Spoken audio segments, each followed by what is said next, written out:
Hi, welcome back. Today we're making pickled cherry tomatoes.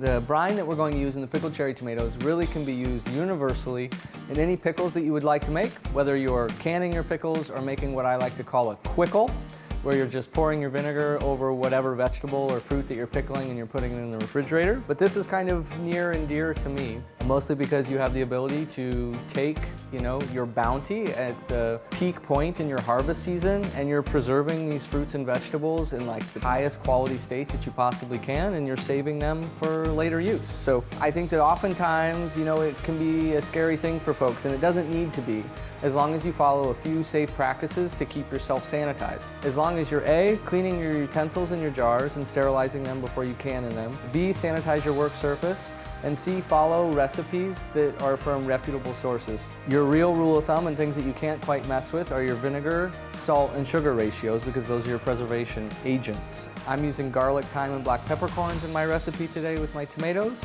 I like to take my jars and I'm going to place them in a pot of boiling water. I'm going to put the lid on. I'm just going to allow this water to boil to sterilize these jars. This can be done ahead of time, or this can be done while you're prepping your other items. So I have whole black peppercorns, and I'm just going to add them to a medium heat cast iron skillet, and I'm going to start to toast them. There's not any oil in the pan. This is a dry toast. I think the actual rule is like 12 seconds. As long as it's at a rolling boil, that should sterilize. Might have been going for a minute or two. All right, I can start to smell my peppercorns here. So I'm just gonna go ahead and remove this. Let my peppercorns cool right there in the cast iron. Next step is I'm gonna start to heat up the brine. So any brine that you are making for pickles is gonna consist of water, vinegar, salt, and sugar. The vinegar could be red wine vinegar, white wine vinegar. Today, I am using a white wine vinegar. So what it is, equal parts white wine vinegar and water. I have a little bit of fresh thyme that I'm gonna put in, and this is just gonna kind of steep in the brine as it heats up. A organic, like Demiri raw sugar, and a coarse grain Celtic sea salt, and then fresh garlic cloves. I'm gonna allow this to come to a boil and dissolve the salt and the sugar while I get the tomatoes ready. In the meantime, we're gonna start poking our holes in our tomatoes. So you just need really one hole all the way through. Today I have two types of cherry tomatoes. I have red and yellow. What I love about the cherry tomatoes is they have such a nice bright splash of acidity. What this step does is this just ensures while your tomatoes are boiling in this hot pickling liquid inside a jar or inside a pot of boiling water, that in a perfect world, your skin stays intact and the tomatoes maintain their integrity. I have my brine that's coming up to a boil, and it is important that as this comes up to a boil that you do allow it to reach a full boil, and the full boil is going to need to roll for about 15 to 20 seconds. What that's going to do is it's going to just ensure that if there was any bacteria, in the container that you were holding the water or the vinegar in, or the garlic had any bacteria on it, you're going to kill all of that. But you want to make sure that you turn it off after that 15 to 20 seconds, because most canning recipes are pretty calculated, and if you boil it too long, you're going to mess with the ratio of water and vinegar to salt and sugar, which you don't want to do. Our brine has come to a full boil. It's been rolling for about 20 seconds. I'm gonna go ahead and take it off the heat. Slide my water pot back on for full boil. I don't want to cool this liquid at all. I want to allow it to sit. It doesn't need heat on it, but I want to allow it to stay at like 160 degrees or so. So our jars have been sterilized, and at this point I want to make sure that I keep the tips of those jars nice and clean. So a canning funnel almost becomes essential. These black peppercorns, I'm just going to split up between these 4 jars and put in the bottom. All right, I'm also going to take a little bit of fresh thyme, 1 sprig in each jar. Now what I'm going to do is I'm going to go ahead and I'm going to fill my jars with my tomatoes. So this is a really kind of important step. The gap between where your vegetable ends and the top of the jar is called your headspace. I want about a full 1/2 inch of headspace on this jar, And the reason why I want so much is because your tomatoes are going to expand and your vinegar is going to expand as they boil in this pot of water. And as that vinegar expands, I need to give it somewhere to go. Your tomatoes are going to end at about your first ring, and when I pour my vinegar, I'm going to stop about right here as well. All canning lids are going to have this kind of gummy seal that's going to be on the inside. Now there's 2-piece canning lids, there's 1-piece canning lids. I like to use both. The 1-piece are definitely prettier, 2-piece are just as great. So in order for this seal to properly seal on this glass jar, you need to activate this gum. So I took the lid off my pot of boiling water. You don't want the water to be at a rolling boil, but you want it to be pretty hot. Let's say like 180, 190 degrees. I'm just gonna put my lids in there and allow them to sit for a minute to heat up that gum while I pour my brine.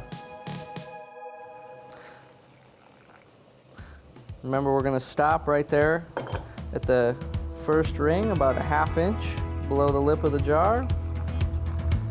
And it's beautiful. And what I always like to do is I'll go back through, I'll give my jars a little tap just to make sure that everything settles to the bottom. I'll also just give a little stir to make sure I get out any air bubbles. Final step before the lids go on, I like to take a clean towel. I'll dip it in my canning water just because I know that it is incredibly hot and sterile.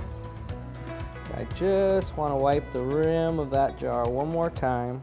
If there's any vinegar that kind of sits on this top lip, it's going to hurt our seal. Whatever works, we're going to grab our lids out. I'm going to go ahead and I'm just going to set these on all 4 of them. Folks feel like in order for this jar to seal that they have to tighten this jar so tight that you can't get the lid off.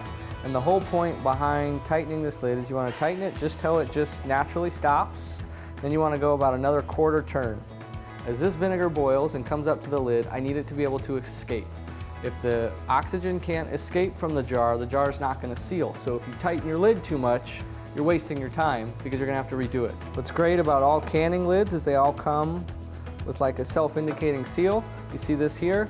This kind of little push button. So right now it's raised. After the jar boils and finishes the sealing process, this is going to become indented, and that's how I know that the jar is sealed properly. But what you want to make sure is that you have some type of layer between the bottom of the pot and your jar. As these jars boil, they're going to wrestle around and they're going to hop up and down on the bottom of the pan. So you either need to make sure that there's a rack. If you don't have a rack, just put a kitchen towel in the bottom of your pan. You just need something that is going to keep that jar off the bottom. We're going to go in our pot here, right on the rack. Now, all recipes are going to call for a specific amount of boiling time. This particular recipe, I like to seal these jars for 10 minutes. Your processing time does not start until your water comes back up to a boil. So I'm putting these jars in a pot that was boiling, but as I put something cold in this pot of water, it cools off my water, it's got to come back to a boil. So my 10 minutes starts once the water boils again. And second is, in order to create a really good seal, you need about 2 inches of water above whatever size jar you're canning.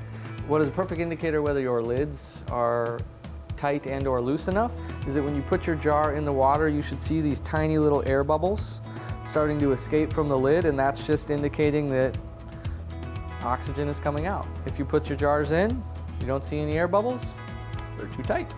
Start over. We'll put our lid on, wait for this to come to a boil, set our timer for 10 minutes. The most rewarding part of this whole process for me is what I call the sound of victory. After you're done canning something, the general rule of thumb is the jar has 24 hours to seal. So you pull it out of the water, you set it on the counter at room temperature, unjostled for 24 hours. And when you hear that, that's the jar sealing itself. It's the sound of victory. Most jars will seal almost instantly once you take them out of the water, at least within a few minutes. But some do take a while. Stubborn, late bloomers. We opened the restaurant in December of 2010, and we canned 6,000 jars to get us through our first winter. So now we are 7.5 years in, and we'll probably do about 20,000 jars just for our own use this year. Once your jars have boiled for the appropriate amount of time, in this case, these jars have boiled for 10 minutes, you should also allow your jars to rest for that same amount of time in the water before you remove the jars. One is it's going to just ensure that the jars are completely sealed. Your water is still hot, so you're almost pasteurizing at this point. But two, you're also tempering your jars. They went into a really hot pot. They're going to slowly cool down before they come to room temperature. Now, not that it happens very often, but every once in a great while, you will find that if you don't allow your jars to slowly cool in your water bath before you remove them, when you put your tongs in and you grab the top of the jar, the bottom just pops and all of your goodness falls out into your canning water. So be patient, set your timer for another 10 minutes, lid off, and come back.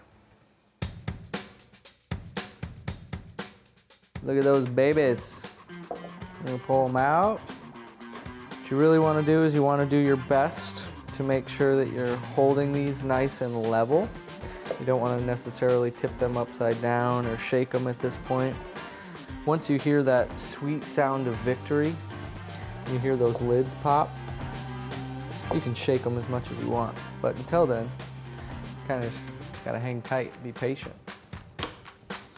which is hard. Pop!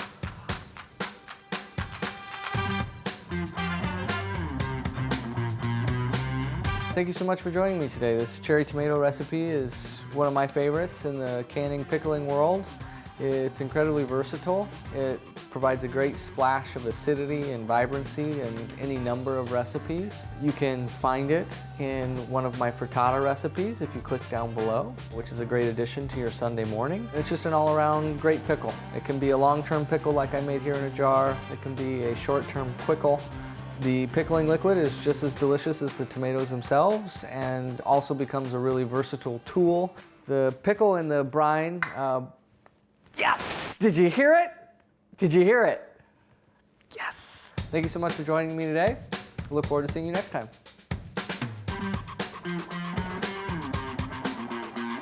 Follow us on social media, all the usual suspects, where we share new tips, tricks, and recipes weekly of all my favorite dishes that I love to make at home.